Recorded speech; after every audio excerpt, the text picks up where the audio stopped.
I'm Ryan, 32 male. For the last 4 years, my life was a blur of brutal labor. I wasn't living, I was surviving on a loop. By day, I was on a construction crew, my hands raw inside my gloves.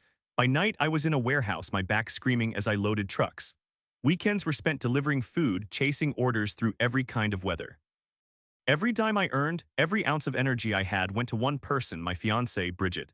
I was funding her dream of becoming a lawyer. The day she passed the bar exam, I thought we had finally made it. I was wrong. I'm about to tell you how losing the woman I loved led me to discover a $43 million secret my mother left behind. More importantly, I learned that your true value is never, ever determined by the people who only see you for what you can do for them. Before this story unfolds, I'd love to connect with you. Please let me know in the comments where you're watching from and what time it is in your corner of the world. It's amazing to see how far these stories can travel.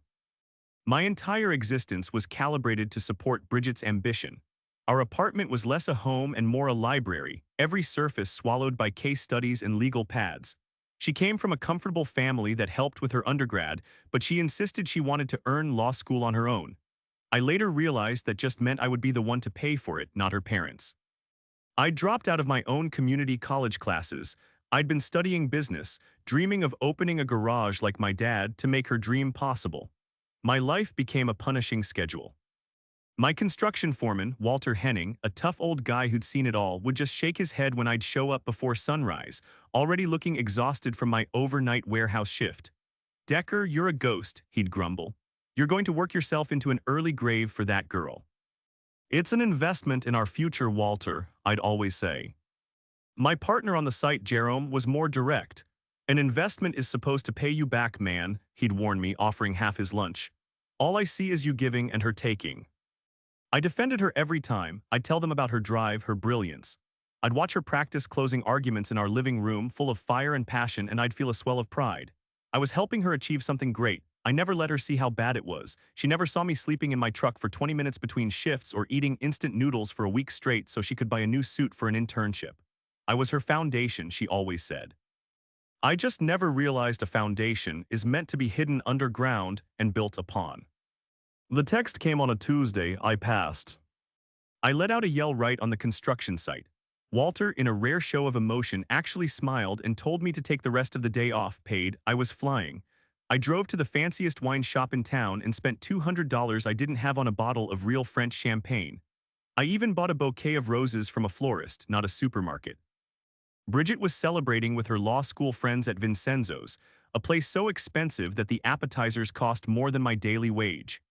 I showered, put on my one good shirt, and walked in, feeling like $1 million, ready to surprise her. I should have known by the look on her friends' faces. One of them, Penelope, saw me first, her nose wrinkled as if she'd smelled something foul. "Oh," she announced to the table, "the delivery boy is here." The table went silent. Bridget's smile froze. She didn't defend me, she just looked embarrassed. "Ryan," she said, her voice tight, "I didn't expect you." She took the roses and set them on an empty chair like they were contaminated. "We should talk," she said, standing up, "outside." In the cool night air of the parking lot, she didn't waste any time. "Ryan, we need to be realistic about our future." I was confused. "I know you'll be busy, but I can adjust my shifts. We'll make it work." She let out a short, cold laugh. "Ryan, look at you, look at me. Do you really think this was going to work long term? I needed support through school. You gave it. I'm grateful, but I'm in a different world now." "A different world? 4 years, Bridget. I gave you 4 years." "That was your choice," she said, her voice like ice. "I need someone on my level now, Ryan. Surely you can understand that." She pulled the engagement ring from her finger, the ring I'd sold my father's tools to afford, and pressed it into my hand. "Here, get something nice for yourself." She walked back inside, rejoining her friends, and I watched through the window as she laughed at something one of them said, already moving on. I drove home to our apartment to find her closets were already half empty. She'd left a note on the counter, "Lease is paid for the month. Good luck." The 3 months that followed were a gray fog. I quit the warehouse and cut my construction hours way back. I couldn't face Walter or Jerome. I just couldn't. I moved into a tiny studio apartment with stained ceilings and a rattling radiator. My only job was food delivery. It was mindless. It was perfect. My supervisor, Hector, would look at me with worried eyes. "You used to smile, Hermano," he said, handing me my orders. "You look like you're lost." He was right. I was a ghost. I had no purpose left. One cold December night, an order popped up on my phone. One chicken soup, one pack of crackers. It was going to Rosewood Gardens Senior Living all the way across town. The payout was tiny, I almost declined it. But the destination wasn't just the Senior Living Center, it was the hospice wing. Someone was dying and wanted soup. I couldn't say no to that. Rosewood Gardens was nice. The kind of place with manicured lawns and quiet carpeted hallways. The receptionist, a young woman named Bethany, gave me a kind, sad smile. "It's for Eleanor Caulfield, room 247, she said softly. "She's very ill, she rarely eats, but she keeps ordering this soup. I think it just makes her feel normal." I walked down the quiet hall and knocked gently on room 247. A weak voice called, "Come in." Inside, a tiny, frail woman was propped up in a hospital bed. She looked to be in her 80s, all sharp bones and thin, white hair. But her eyes were bright and alert. "Delivery," I said, placing the bag on her nightstand. As I turned to leave, she gasped. It was a sharp, sudden sound. I turned back. She was staring at my chest, at my plastic name tag. "Wait," she whispered, her voice suddenly urgent. "Your name, what's your name?" "Ryan," I said, "Ryan Deckers." Tears instantly flooded her eyes and spilled down her wrinkled cheeks. "Oh my God," she sobbed, reaching a trembling hand toward me. "Are you Maria's son, Maria Decker?" I froze. No one had said my mother's name in years. My dad, who died when I was 21, rarely spoke of her. She died in childbirth and the grief was too much for him. "She was my mother," I said slowly. "How did you know her?" "Sit down, please, dear boy," she urged, her voice shaking with emotion. "I've been looking for you for 35 years. I sat, my mind reeling. "I was her nurse," she said, introducing herself as Eleanor Caulfield. "I was Eleanor Brennan back then, working labor and delivery at St. Mary's. Your mother." She knew Ryan, she knew something was wrong. The doctors brushed her off, but she knew she wasn't going to make it. Eleanor explained that 2 days before I was born, my mother pulled her aside. Maria gave her a large, sealed envelope and made her swear. "She made me promise," Eleanor cried, "that if anything happened to her I would keep this safe, that I would find you when you were old enough." "My father," I said, he never told me anything." "Your father was a broken man," Eleanor said gently. "He grabbed you and he ran. He disappeared, changed his name, I think. I tried to find him to find you. I hired investigators. I searched for decades. I couldn't break my promise to Maria." She fumbled in her nightstand drawer and pulled out a thick, yellowed manila envelope. My name was written on it in faded cursive. "Your mother, Ryan," Eleanor said, "she wasn't just Maria Decker, she was Maria Blackwood." I'd never heard that name. "The Blackwoods," Eleanor explained, "are one of the wealthiest families in New England. Old money, real estate, shipping, they own half the city." "That's impossible," I said. "My dad was a mechanic, we had nothing." "Because your mother chose love," Eleanor said. "Your father, Harold, worked as a mechanic on the Blackwood estate. They fell in love. Her parents gave her an ultimatum, the mechanic or the family fortune. She chose your father. She walked away from all of it." "Then what's in the envelope?" Eleanor smiled. She was smarter than them. Her grandmother had left her a separate private trust fund. Her parents couldn't touch it. She never told them. She wanted to build a real life with your dad based on love, not money. She left it all for you. My hands were shaking so badly I could barely open the envelope. Inside was a stack of legal documents and a handwritten letter.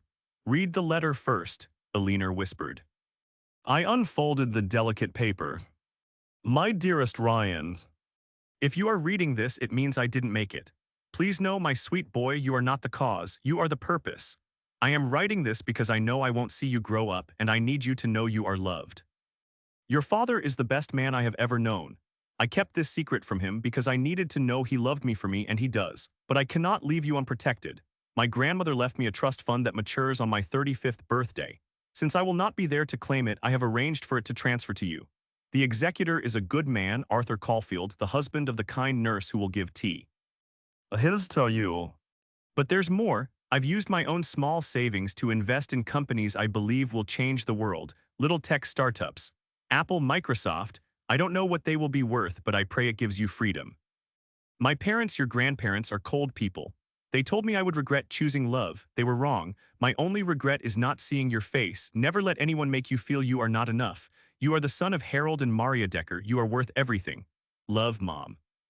I was openly weeping. Eleanor handed me another document from the envelope.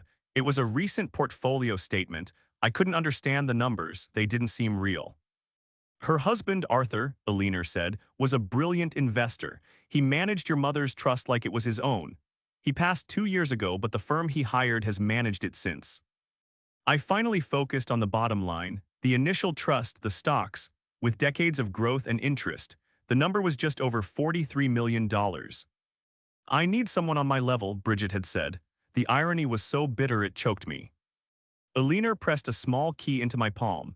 This is for a safety deposit box. Your mother's jewelry, her engagement ring from your father. She wanted you to have it for when you found someone who deserved it. I looked at this dying woman who had held my life secret for 35 years. Why, I asked her, why go to all this trouble? Because, she whispered, her eyes growing heavy, with her last breath she made me promise. She made me promise you would know you were loved. And a promise to a dying mother is sacred. The next day I walked into the downtown bank. The manager looked at me in my work jeans and old jacket like I was something he'd stepped in. His tone changed fast when I presented the key and the legal documents from Alina. Suddenly, it was, Mr. Decker, sir, right this way, Mr. Decker. In the private viewing room, I opened the box. Inside was my mother's ring, a simple, beautiful diamond. There were photos, my parents on their wedding day looking impossibly young and happy. A photo of my mother pregnant with me, her hand on her belly. You are so loved, little one, she'd written on the back. The law firm managing the trust, Morrison, Cranky and Associates, treated me like a king. The papers were signed. The fortune was mine. My first act was to move Alina to a private luxury suite at the best hospital in the state with 24/7 nursing. You don't have to do this, she protested. You kept your promise, Alina, I told her, holding her hand. Now let me take care of you. My second act was a confrontation I didn't know I needed. I met my grandparents, Charles and Victoria Blackwood. They were old and frail, trapped in a mansion that felt like a museum. You look just like her, Victoria wept. She wasn't yours, I told them, my voice quiet but firm. She was my father's wife and my mother. You threw her away for choosing love, and the funniest part, she didn't even need your money, she had her own. I forgave them, not for them but for me, and for the mother I never knew.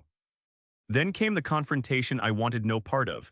The news of my inheritance eventually hit the gossip mill. My phone blew up, 17 missed calls from Bridget, texts followed. Ryan, we need to talk. It was all a misunderstanding. I've missed you. I looked at her name on my screen, then at the photo of my mother. I hit block. My final move was quieter. I found out the name of the office building where Bridget's prestigious firm was located. Using a holding company, I bought it. I didn't evict them. I didn't raise their rent. I just wanted to know that every month she was unknowingly paying rent to the delivery boy who wasn't on her level. I sat with Alina every day for 3 weeks until she passed peacefully. I held her hand as she went, just as she had held my mother's. With the money, I could have done anything. But I thought about my mother's letter. I thought about Alina's loyalty. I thought about my dad's quiet dignity. I started a nonprofit called Maria's Table. We deliver free, hot, gourmet meals to hospice patients and the elderly. I wanted to use my mother's legacy to give comfort. I hired Jerome from the construction site to run logistics, paying him a salary that made him cry. Walter, my old foreman, came out of retirement to manage our operations. I kept delivering meals myself too. I needed to stay connected to it. 6 months later, delivering soup to a new facility, I ran into Bethany, the kind-hearted receptionist from Rosewood. We got to talking. Then we got coffee. Then dinner. She knew about the money, but she was more impressed that I still knew my way around a construction site and that I treated my drivers like family. Bridget is still climbing the ladder, I hear. She's probably dating some banker, someone she thinks is on her level. She did me the greatest favor of my life. By Decity. NG, I wasn't enough. She set me free to discover that I already was. My name is Ryan Decker. I am the son of a mechanic who taught me the value of hard work and the son of an heiress who taught me the value of love. I have $43 million in the bank, but I'm proudest of the calluses on my hands. I was told I wasn't on someone's level. They were right. I was never on hers. I was on a level built on loyalty, sacrifice, and a mother's undying love. And that is a level money can't buy.